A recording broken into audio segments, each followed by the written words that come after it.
Bonjour, mon nom est Pierre Castonguay.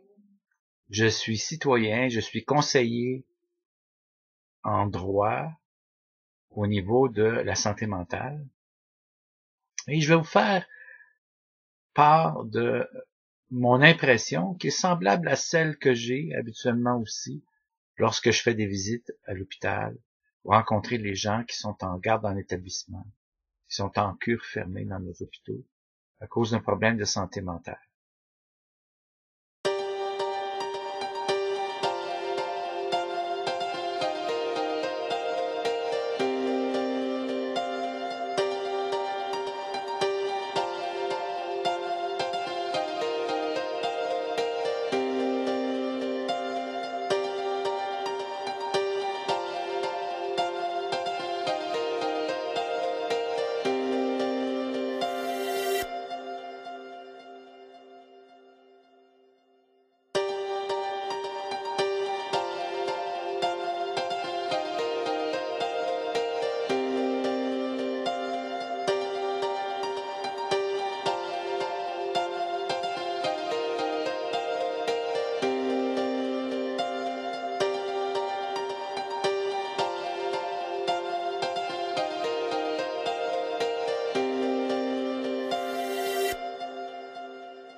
Souvent, lorsque je visite les gens qui ont un problème de santé mentale et qui sont en garde dans l'établissement, à la première rencontre, celle où on ouvre le dossier, tout ça, je trouve que ces gens-là ont un vécu qui est très souffrant.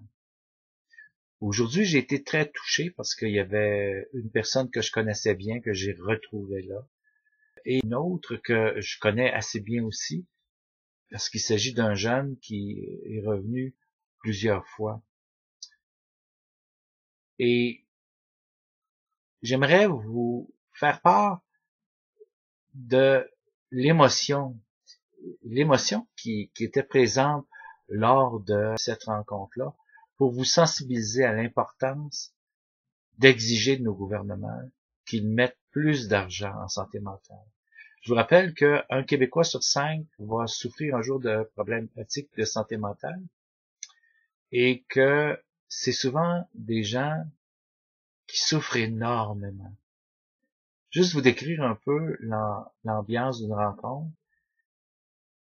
Je retrouvais un jeune qui a à peu près l'âge de mon fils et que j'ai vu plusieurs fois lorsque je vais à l'hôpital.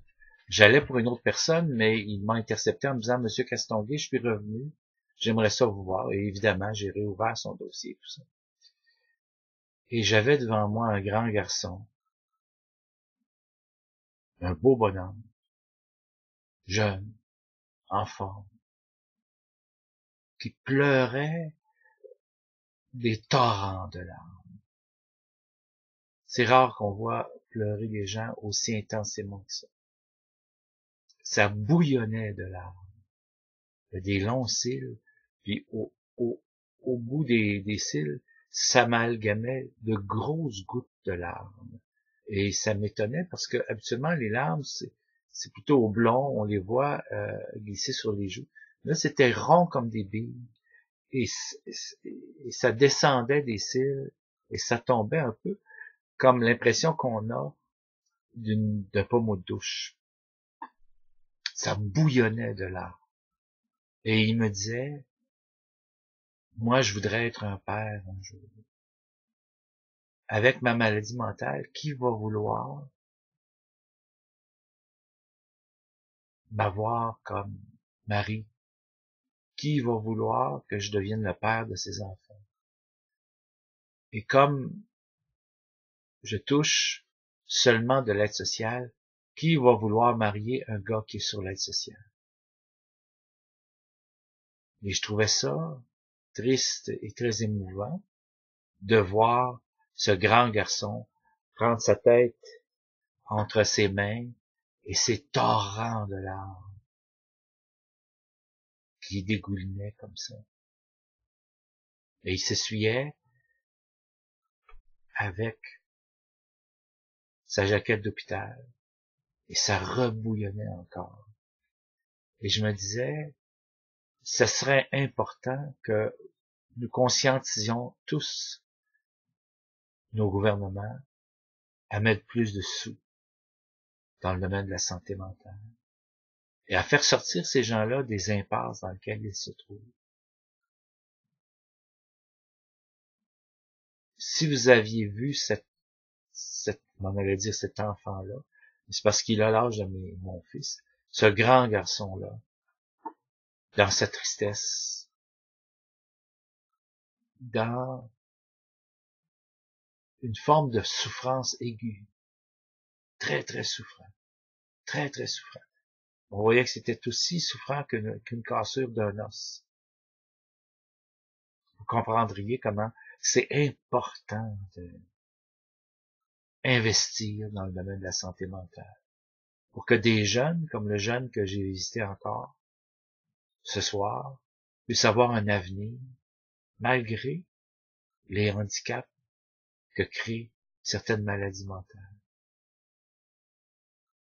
Il se sentait complètement désemparé. Il me disait qu'il n'avait pas d'endroit où aller demeurer après l'hôpital. Je lui ai dit qu'évidemment, en tant que conseiller en droit, je vais l'aider à trouver un appartement et tout ça. Mais par-dessus tout ça, par-dessus ce qu'il me disait, il y avait cette espèce d'immense souffrance, cette espèce d'immense plaie de solitude, d'isolement, de rêves qui sont coupés chez un jeune qui commence seulement à vivre.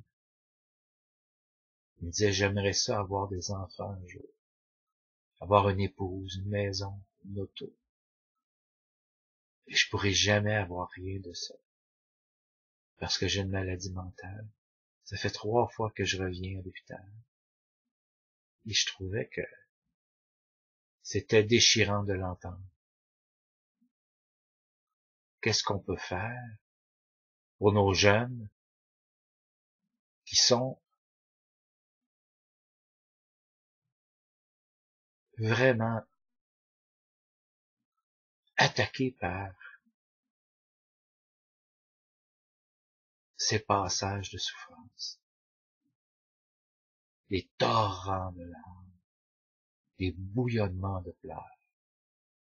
C'était d'autant plus étonnant que c'est un bonhomme très masculin et que nous, les gars au Québec, on a toujours été élevés pour ne pas pleurer. Et quand tu vois ce jeune homme comme ça, pleurer toutes les larmes de son corps, tu dis, il va falloir qu'on convainque un jour nos gouvernements à mieux protéger, à mieux encadrer nos jeunes qui souffrent de maladies mentales, pour qu'ils puissent espérer eux aussi vivre une vie digne d'être humain, une vie intéressante, une vie où ils peuvent eux aussi et elles aussi s'accomplir, s'épanouir. Alors, je voulais juste vous partager cette petite réflexion-là. Je pensais de quelques minutes, mais finalement, je regarde au compteur et j'ai dépassé les 7 minutes largement. Alors, passez de joyeuses fêtes et sachez que il y a des gens qui passent les fêtes actuellement en unité d'isolement psychiatrique. Des gens de tous les âges, jeunes et vieux, souvent isolés. Et essayer de convaincre nos gouvernements de donner plus de place dans leur budget, dans leur austérité préprogrammée, pour des jeunes qui commencent leur vie et qui n'ont plus d'espoir parce qu'il y a peu leur est offert. Et ça, je trouve que c'est important de conscientiser nos gouvernements pour aider nos jeunes. C'était Pierre Castonguay qui vous a fait part de sa réflexion d'aujourd'hui.